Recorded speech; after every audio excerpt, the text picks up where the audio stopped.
మీరు గోమాంసం తింటారా తినరా? తింటానన్నా. మళ్ళీ ఇంకోసారి అడుగుతున్నాను. తింటాను అన్నాను నేను. చాలా పెద్ద కాంట్రవర్సీ. అయితే అవనివ్వండి. మరి హిందువులంతా గోమాంసాన్ని తిన్ను దైవంగా భావించే. చూడండి, ఒక విషయం అయితే నేను మీకు చెప్తాను. అదేంటంటే నేనైతే ఏం చెప్తానంటే, ఏదైతే మన ఆవు ఇది ఉందో జంతువు ఉందో దాన్ని మీరు జాతీయ జంతువుగా మీరు ప్రకటించండి. నంబర్ 1. నంబర్ 2, పూర్తిగా నిషేధించండి. నేను మీరు తింటారా అంటే తింటాను అని చెప్పి స్పష్టంగా ఎందుకు చెప్పానంటే, నా ధర్మం నాకైతే నాకు తినే పర్మిషన్ ఇచ్చింది. కానీ నేనేం చేస్తున్నాను, నా హిందూ సోదరుడి యొక్క ఏదైతే మనోభావాలు ఉన్నాయో ఆ మనోభావాలు దెబ్బతింటాయి అని చెప్పేసి నేను దాన్ని తింటాం ఆపుతున్నాను.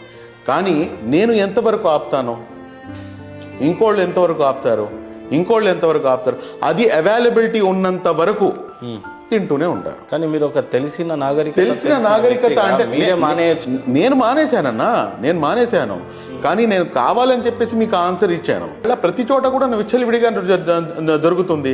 మీరు దాన్ని అన్నింటినీ ఎందుకు బ్యాన్ చేయరు? మీరు సిన్సియర్గా ఆలోచిద్దాం. ప్రత్యేకంగా ఆవు అనేది మట్టుకు నాకు తెలిసినంత వరకు బాగానే అది కంట్రోల్ అయిపోయింది.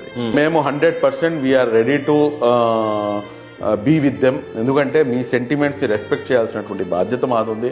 100% రెస్పెక్ట్ చేస్తాము, అందులో డౌటే లేదు. మీ గోమాంసం తింటేనే నేను ముసల్మాన్ అని చెప్పేసి ఎక్కడా లేదు.